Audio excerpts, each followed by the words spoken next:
Hello மக்களே, மீனை காசு போட்டு வாங்கிட்டு அந்த மீனை சுத்தம் பண்ணுறதுக்கும் பார்த்தீங்கன்னா காசு கொடுத்துட்ருக்கீங்களா? ஆனால் இந்த வீடியோ பார்த்ததுக்கப்புறம் இனி நீங்கள் அந்த ஒரு தப்பு பண்ணவே மாட்டீங்க.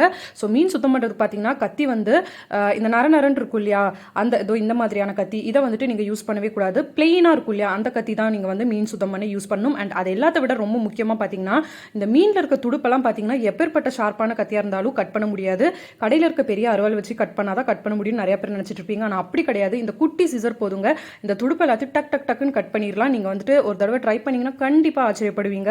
பாருங்கள், இப்போ நீங்கள் இது பார்க்கும்போது தெரியும் எவ்வளோ ஈஸியாக இதை கட் பண்ண முடியுதுன்னு. இந்த மீனில் இருக்க துடுப்பெல்லாம் டக் டக் டக்குன்னு சிசர் வச்சு கட் பண்ணி முடிச்சிருங்க. அதுக்கப்புறமா பிளெயினாக இருக்கிற கத்தி வச்சு இந்த வால் பகுதியிலேருந்து இந்த செதிலெல்லாம் இந்த மாதிரி எடுத்து விட்டுருங்க. ஆப்போசிட் டைரக்ஷனில் நீங்கள் எடுத்தீங்கன்னா தான் எடுக்க முடியும். இந்த மாதிரி கத்தி இருந்தால் நீங்கள் எடுக்க முடியாது, மீன் வந்து அறுபட்டுரும்.